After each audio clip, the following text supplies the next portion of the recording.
Welcome to Psychology Corner. This is the audio version of Skeptic's review, Tony Robbins, I Am Not Your Guru, 2016. Netflix documentary, movie analysis.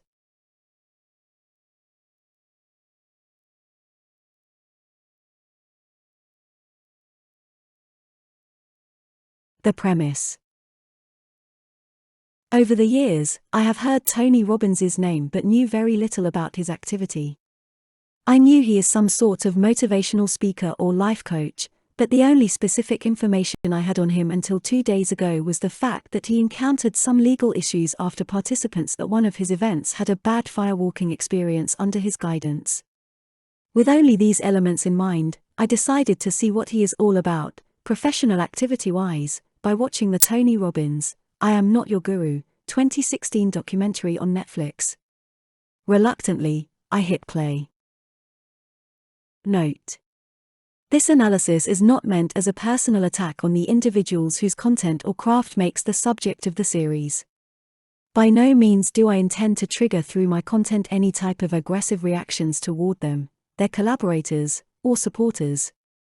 We are all entitled to our own beliefs, however foolish they may be considered by others, and we are also entitled to practice them, the only limit being, in my opinion, causing any type of harm to another being, or to our common environment. I believe all of our activities could, in theory, be deconstructed and less than perfect characteristics may be revealed in the process, so nitpicking is not my aim. Some of these people and organizations may have good intentions, but may also deliver messages and provide services that can do more harm than good, to individuals or social environments. This is what I want to reveal. Spoilers and strong language ahead.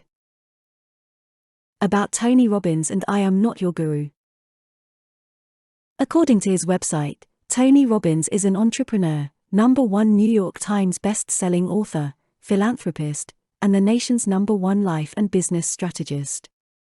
The bio also states that his audio programs, educational videos, and live seminars empowered more than 50 million people from 100 countries around the world. What I get right away is that he has no formal training whatsoever in any of the fields that would allow him to run personal development workshops, with any type of specific interventions that imply psychological analysis for the participants. He's just a guy who thinks he knows how the mind works, and how personal and social dynamics happen. Maybe he does, we'll see. Also, a thing that we can observe in many marketing strategies, the use of big numbers is meant to act as social proof and instill trust regarding Robbins. My assertive communication courses have reached people in over 135 countries. It's just a number. A cool one nonetheless, but it says nothing about the quality of the course or content, nor about the results the participants obtained by completing the program. Same with Robbins's 50 million people and 100 countries stats.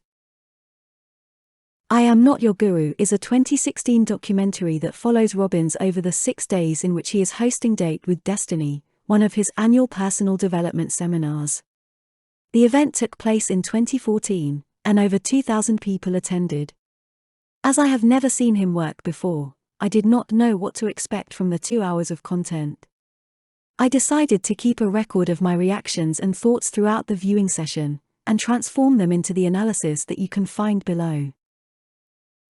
The review. The material used for this analysis is Tony Robbins' I Am Not Your Guru documentary. The review applies exclusively to the content that was live on the website and on the connected online platforms, at the date of writing this article. I will not post screenshots from behind the paywall since the last kind of discussion I would be willing to have regarding this type of content is copyright related. Commentary and criticism would most likely constitute fair use, but that can only be established after you go to court and win. I'll spend my time in other ways. The comments refer to the social, professional persona and not the private individual. I do not hold information to make such comments, nor would they be fit for the present task. This review is an opinion. Mostly grounded in critical thinking techniques and abilities, hopefully, but an opinion. The intro. The documentary starts strong, with one of Robbins's so-called interventions. He is addressing a young man who says he has suicidal tendencies. From the get-go, they try to portray Robbins as someone who can handle even the most difficult struggles that his clients may face. But can he? I'm going to show you how to reshape yourself. And we're gonna make it so you could enjoy yourself, he tells the young man. Then continues, not just when you're jacking off. Other times, too. Quote, unquote. And that right there was the moment I realized the next 2 hours will be really tough for me. So many things wrong. Not a matter of perception, just wrong, from the very beginning. And it's not because I have anything against a dirty joke. Irreverent is fine, shock value is questionable but still fine, dirty is fine in the right context, but his intervention was, above all things, inappropriate. First of all, he is reducing this man who is in need of help to an individual whose only pleasant activities would involve sex. Projection much, Tony. And then mocks even more by implying that he would also have no partner for the activity. Bad joke, we might say simply, but the even bigger problem is that he acts as if a silly joke can pull someone out of deep depression. It's like telling a person who is severely depressed, and suicidal on top of that life is beautiful and that they should just enjoy it more, and maybe smile more often, or something like that. That is not what these people need, to start seeing the way out. He is also putting the man in a very uncomfortable situation. This young man looks up to Robbins and very likely won't say that he is bothered by any of the things happening, and will just go with the whole sequence guided by the non-guru. Then, it gets worse. And what you're gonna do is you're gonna remember as long as you live that I don't fucking bullshit, Robbins says. He is making this moment about himself, and the alleged power he may have over the fate of the individual in front of him. He is trying to use authority bias to his advantage, on someone who is already vulnerable and rather passive. This is predatory, not motivational. Also, likely scripted. Some of the God references included in his initial speech made me feel like I was watching a Joel Osteen sermon. The message itself is the same old motivational stuff, but I don't necessarily blame him for it. There's a certain lingo used in the personal development world, and many trainers and speakers, myself included, use some of the cliches, metaphors, or other segments of discourse, simply because they reach the audience faster, and have more initial impact. It is what it is. Then they introduce the Date with Destiny event, big promo style, telling us even the price, for $1,995, and that each day consists of about 12 hours of activities. A last thing that bothered me in this introductory segment is that when the producers asked him whether he experiences any stage fright before these events, Robbins replied no stage fright. I personally dislike hearing that. There is a level of healthy, or positive anxiety that shows up even during our best moments. It is not a matter of experience, it is independent of the fact that he's been doing this for decades. To me, what I call a healthy dose of anxiety may signal that the individual cares about this particular event, that he is anxious to see it unfold in the best possible way. Robbins doesn't seem to care about anything but himself. Day 1. Preparation Day. The producers try to show us a Tony Robbins who is very involved in the backstage process regarding his event. His preparation also seems to involve some very awkward elements. He jumps on a trampoline for a while, fine, and he is also shown shirtless, immersing himself in cold water. Once again, I find this inappropriate. What am I, the viewer, supposed to get from this? That Robbins is a good-looking, hot guy, who keeps in shape by doing all this stuff. I just found the moment irrelevant and gross. Asked who the event is for, he says, anybody who is looking for more. If you're not hungry, it's the absolute wrong program for you. Don't even think about coming. You get eaten alive in this environment. He is trying to present his seminar as some sort of tool that would separate the weak from the fit, so to speak, the ones who have what it takes to make it in life, from those who do not. I don't buy that. What I do understand from his statement though is that he somehow confirms the fact that his event is predatory in nature, you get eaten alive. He keeps referring to his interactions with the participants as interventions. I have an issue with that. He has no credential that would allow him to intervene in any way. About his methods, he also says that they are crazy tools, off the chart. I'll be weird. I'll be bizarre. I'll seem gross.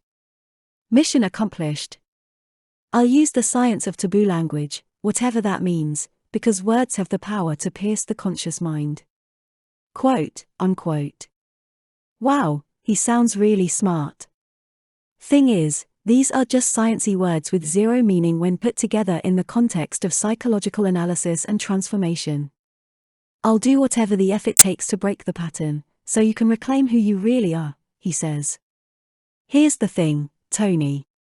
The thing that separates professionals in this field from entertainers who perform tricks on their shows. We understand that any and all transformations that occur after our interaction with a client or patient are the achievements of the client or patient. Although we guide a person's process to self-discovery, we understand that the power is entirely theirs. We are not the ones who allow them to grow, but only those who show them the options. We don't heal, we witness healing. We show a map, but the person is taking the steps toward their goals. We don't take the driver's seat. It's not our car, not our destination.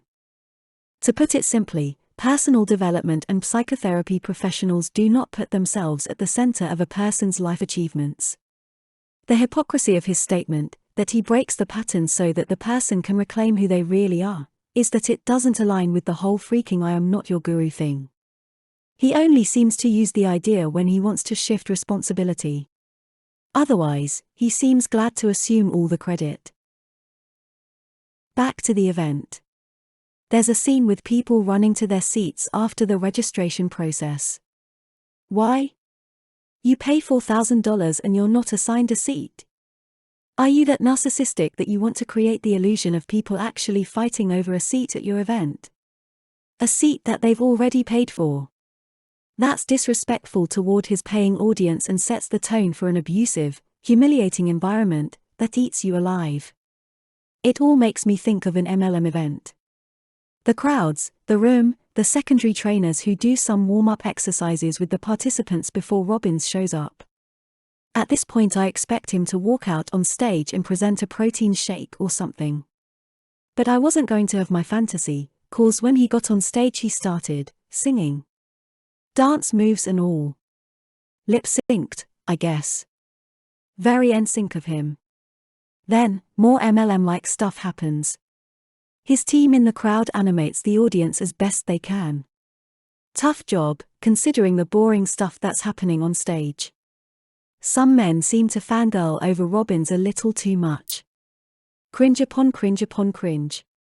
It's almost like he's emceeing a wedding or something, and he's clapping in a weird way, but let's skip that. People introduce themselves to their neighbors in the room. Victory is near banners can be seen hanging from above. Huge monitors show the audience back to the audience. This last thing is actually a great way to manipulate people into displaying a certain reaction or behavior. They either see themselves on the screen and become self-conscious, or they see others and will mimic their behavior to create the impression of a room full of people who are energetic and enjoy themselves. It's good for the videos they'll sell or use to market future events. It begins. I'm sick of it all already. This is not some bullshit positive thinking seminar, he says.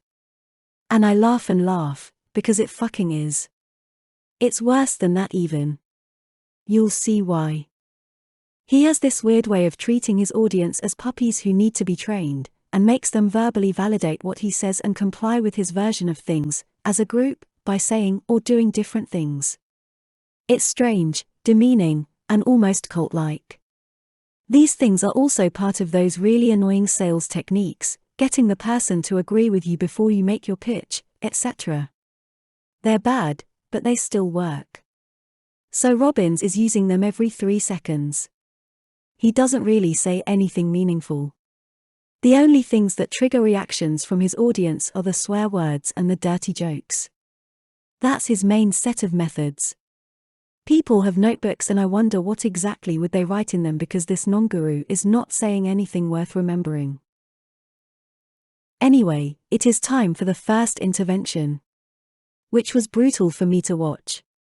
It is a young woman who says she has a problem maintaining her diet. Robbins starts writing stuff on a flip chart and conducts the quote-unquote intervention in a manner weirdly similar to that of a psychotherapy workshop, with the only difference that he has absolutely no idea what he's doing. He's watched some movies, that's for sure. He moves the subject from the woman's diet plan to full Freudian stuff, or so he thinks. Whose love did you crave more? Your mother's or your father's? The therapist wannabe stupidly asks. Then he proceeds to also answer for the woman because why not? He suggests the direction of the quote-unquote breakthrough. The woman needs to thank her abusive, substance-addicted dad for the tough love that shaped her. He's predicting the future. If the client won't deal with X issue, then she will have problems with men in the future. He tells her what to do. Talk to her dad and say this and that. That is not assistance. That's controlling, manipulative behavior that helps no one. To exemplify how tough love creates great people and destinies, he says, "My mother beat the shit out of me. She loved me." Quote, unquote. Please don't jump to feeling sorry for him. I made that mistake as well since he was definitely a victim in the context he mentioned, but let's look at the actual message he is putting forward now. Abuse is love. This is how predators groom their victims. You have to take this abuse because it is my way of showing my love to you.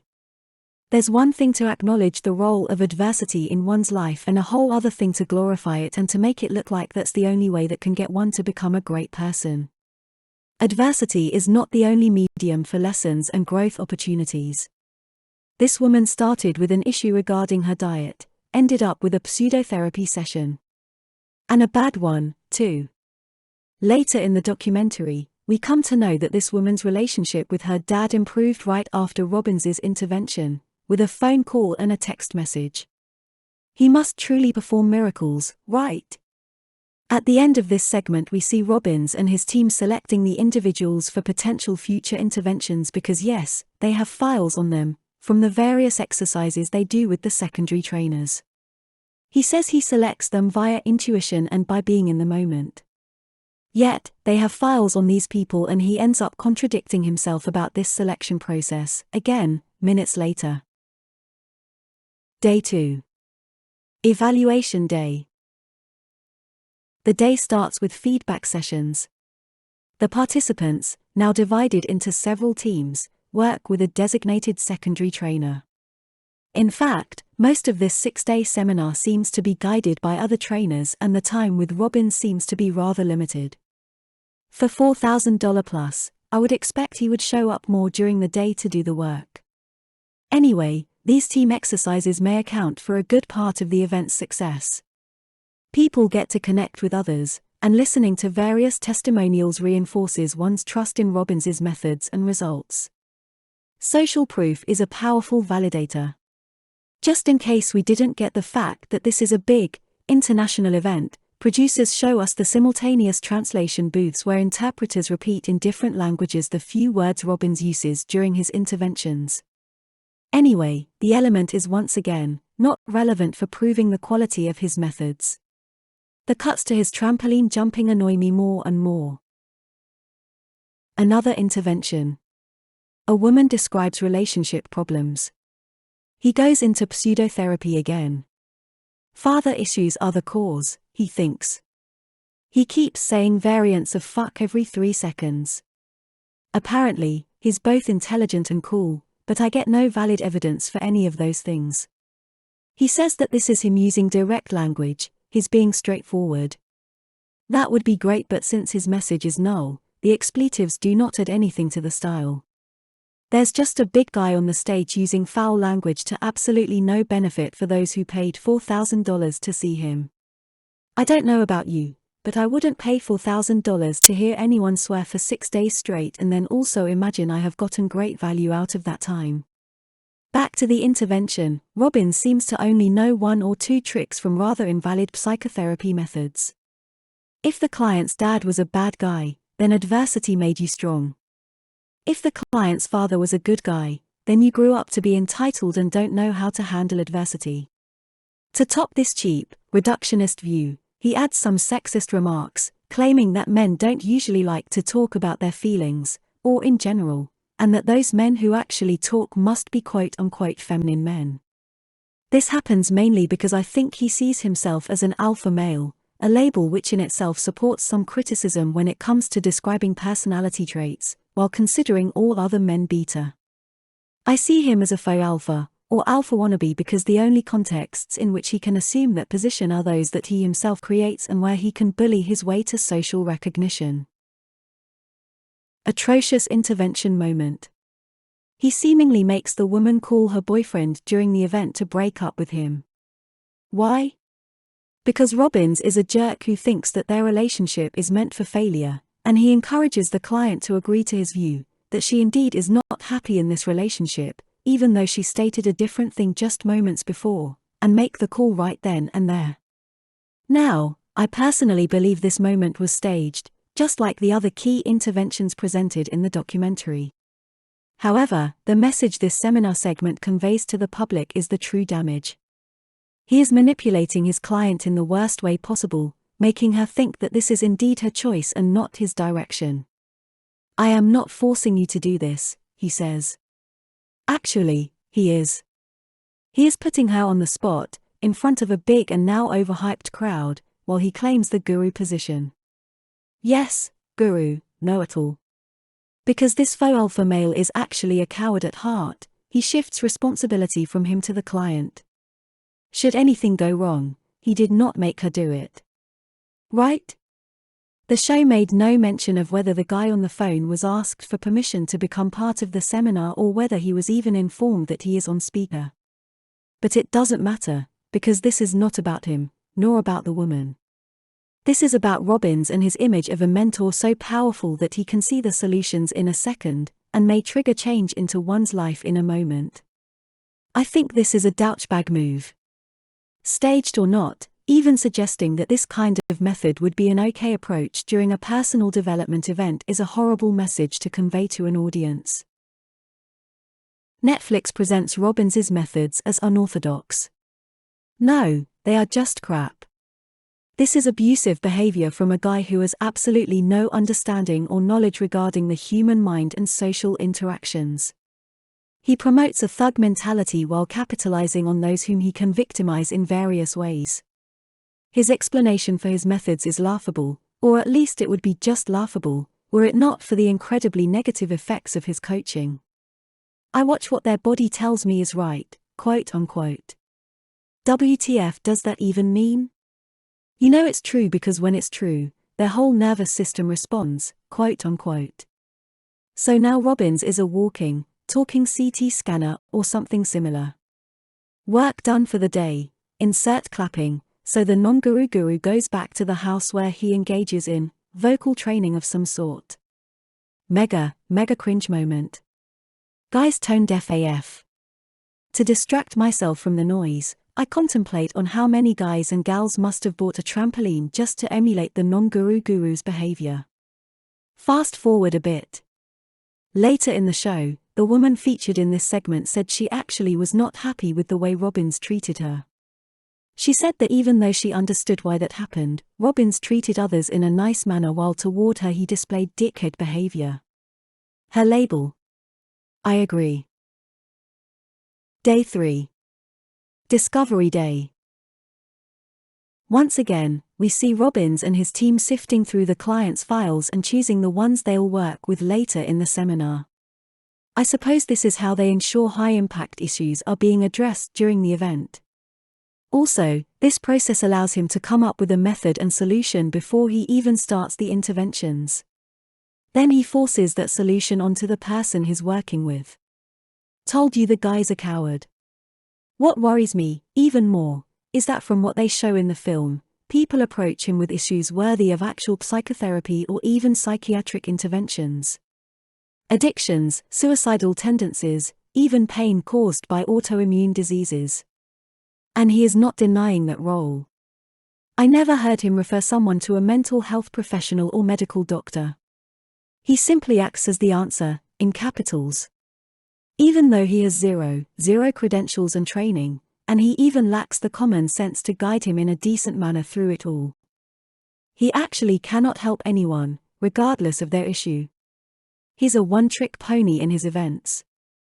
And I mean the trampoline thingy, not the methods. Those are zero.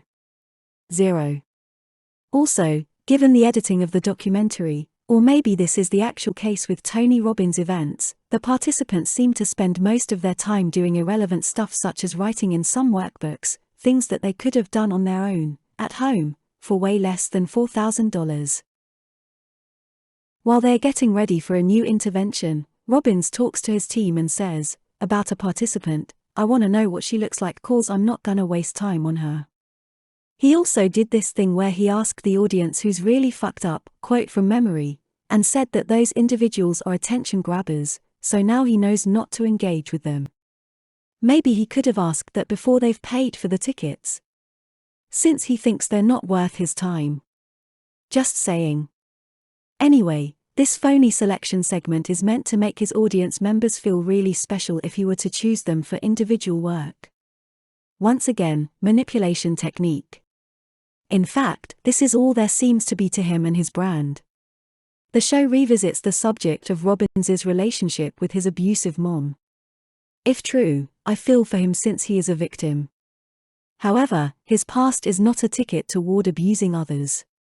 He said that his family context made him become a practical psychologist, quote unquote. Yeah, about that. Back to the event. For his next trick, intervention, he wants someone who is suicidal. Yes, you've read that one right. He asked in the big group for those who are suicidal to come forward. His work ethic is killing me. Can things become more abusive than that? Can there be a more transparent way to show that he is preying on the most vulnerable? To boost his image. Would you ask for all the suicidal people in a room to stand up or show hands or something? No, because doing that is not only beyond stupid but it is completely disrespectful toward that person's private struggle. He chooses a young woman. Shocker. This moment has a secondary story of its own, bear with me. She says she's been raised in a religious cult where children and others were sexually abused. This, together with the fact that she was the main pillar in the family, made her consider suicide. Robbins feigns empathy and tries but fails to produce some tears while listening to her story and while conveying some banal comforting message, the value of which was equivalent to there. And then, how does he continue acting toward a woman who just disclosed a history of sexual abuse? He hugs her, of course. Mr. Non-Guru, here's another thing. Mental health professionals or personal development trainers do not, in capitals, touch their clients. If, extremely rare, a method would require us to do so, we make sure we ask for permission first, even for the slightest touch, and then we keep things professional, not comfy. Then, in an attempt to show this woman that men can have innocent, honorable intentions toward her, he says I love you. I don't want you. I love you. Mega awkward. Why? Because he used a negative formulation to deny his actual projection. To deny something, you need to create it first. Wanting her is the thing he denied. The same message could have been conveyed without any mention of physical attraction. Here. I appreciate you. I see you. I love you, I feel you are like family to me, etc. No mention of attraction. What he did, that's what grooming is made of. What we do is not wrong, it's love. He also denied her physical pain and only validated the spiritual pain attached to the abuse. And then, a moment that I would think producers or Robbins's team would be careful enough to at least edit out of the documentary. Robbins asks the woman to step up on a chair to see the cheering, supporting crowd better. And what does he do? He touches her behind while, in quotes, helping her to step up. Check the segment for yourself. His hand is on her behind. Not her lower back, not hovering, he is touching her. In a room full of people. With cameras everywhere. I have no idea how this made it into the show and how others did not seem to notice. Like that wasn't enough, he asks this woman to choose 3 men from the crowd, those whom she feels are sending her only love, to become her uncles. Kid you not. Like abused children need more uncles, in quotes. Anyway, these new uncles are supposed to call this woman once a month or something, for about 6 months, if I remember correctly, to check in on her and make sure she gets the support she needs. Sure, make someone's well-being a complete stranger's responsibility. Well done, Tony. Also, he says that great uncles are supposed to anticipate what she needs and provide that to her before she even asks. One of the reasons I placed a strong language warning at the beginning of this post is that Robbins swears a lot and I wanted to quote him. Another one is that I knew moments like the following will also occur quite often. So, what the fuck was that? That quote-unquote intervention. He singles out a suicidal person from the crowd, makes her share her abuse story, proceeds to hug and touch her, and then brings in more men into the story and her life. He also gives her some sort of scholarship to one of the coaching programs so that she can become a trainer, I think. That's just great. That allows him to maintain contact, to make her dependent on him, and grateful that he gave her a career. This is really bad. Now, I also promised you a backstory for this participant. Well, this woman's story is not like the others. This is a super background story and Robbins and his team seem to have an agenda. In my opinion, even if all the other stories of the participants included in the interventions are somewhat real, this one is definitely not. Allegedly, this woman has sold everything she owned, like furniture and stuff, only to buy a ticket to this guy's event. Yeah, sure. Then, all of a sudden, a benefactor is announced. Someone donates about $50,000 to this woman, to help her start her life. Robbins later says that she must have gotten over $100,000 in donations during the event. She also got a career, and, as we find out at the end of the documentary, she's writing a book about this whole experience. You draw conclusions regarding her connection to Robbins, but I will also make this mention here. More often than not, people with an unresolved trauma regarding abuse will not just spontaneously be okay with sharing that story with 2,500 people. Their account would not be as fluid, and they wouldn't snap out of their trauma-induced mental state and jump into full bliss simply because a random dude said a few nice, comforting things to them. Insert cough. Fake. End cough. We then move into another social proof segment, when we see actress Julianne Hough and TV host Maria Menounos engaging with the woman from the previous intervention, backstage. Menounos even seems quite involved in the team exercises Robbins suggests, we see later in the documentary. Day 4. Relationship Day. Oh, how I wish this will soon end. At this point, I truly do not understand how anyone could think that anything this guy says or does is even remotely relevant, helpful, or smart. In this segment, his focus is on a couple. First, the woman, an attractive person, shares her vision about her ideal relationship, an exercise prompted by the trainers prior to this part of the event. Then the man does the same, only that the words he's using to describe his vision are not as poem-worthy as the ones used by the woman. Robbins is not happy. He calls the moment painful to watch and steps off of the stage and into the crowd, getting uncomfortably close to the man. In fact, this is something he does a lot and it bothered me constantly. He stands way too close to people, towering over them. A stance worthy of a real bully. Then, another incredibly aggressive intervention occurs. He disrespects the woman's partner and humiliates him in front of his wife and in front of the crowd. I cannot believe this is the chest she's talking about putting her head on, he says. Then he asks them how often they make love. Highly inappropriate, and not relevant for this type of workshop. Not to mention that this bully is not a relationship therapist. In fact, he's not any sort of therapist. He's only a bully. When the couple answers, Robbins makes a comment about the woman finding making love to her husband unpleasant, or something similar. Oh, and he actually called his interventions therapy at some point. Let's just say that if psychotherapy looked like that, the world would be in a whole lot of trouble. Then we're meeting Robbins's wife because with all this madness unfolding, it is time for someone to testify about his amazing character. She serves that purpose. But it was not what she said that caught my attention, but the way I saw him treating her, like an accessory to his good man image.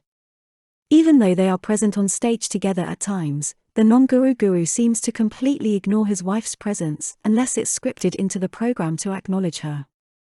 They stand close to one another and then, when they leave a room, for example, he just turns around and walks away without her. She needs to follow. Even the way he holds her hand at times looks painful to me. But that's for them to assess and figure out.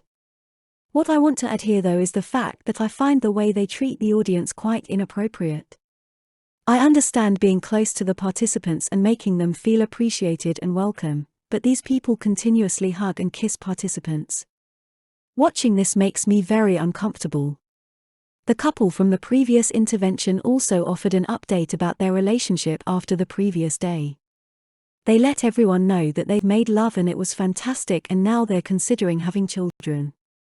I wonder if they'll name them after Tony. Day 5. Transformation Day. Not much happened during Transformation Day. The only thing worth noting is the damage control segment. Meaning, Robbins asked those present to say whether in the past 4 days they haven't had a single breakthrough from participating in the program.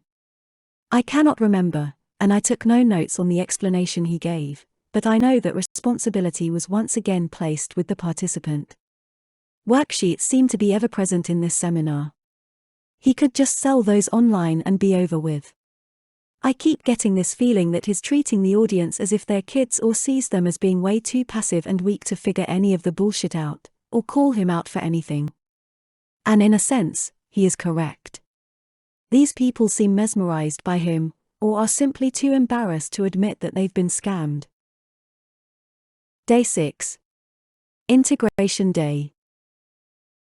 More worksheets and the team seem to make some posters. It's so school-like, in the bad sense. From the facial expressions of many of the participants, not everyone's buying the success story about Robbins's event. Having reached the end of a $4,000 journey and seeing no effect may trigger that opinion in a person. More group exercises. People are supposed to exercise being assertive. I guess, but they're all yelling and, well, they're emulating the non-guru and it's painful to see hundreds of him. Then we see clips of him giving himself praise by telling a story about one of his teachers who saw just how incredible he is, and segments where they're shooting participants' testimonials. It's gross how they're using these people as marketing assets. All of them. And his false humility, despicable. It ended. Finally. Conclusions. This was the most disturbing performance from a life coach that I've ever seen. I did not find anything he said or did even remotely motivational or inspiring. Instead, I found his methods to be 100% bullshit and his behavior extremely abusive and predatory in nature. His success feeds on vulnerabilities and thrives on cheap entertainment. His work doesn't transform people for the better. I understand some people may have found some meaning in interacting with Robbins, but I think that's the meaning they've constructed themselves. It's what they wanted and needed to see, not what Robbins had to offer.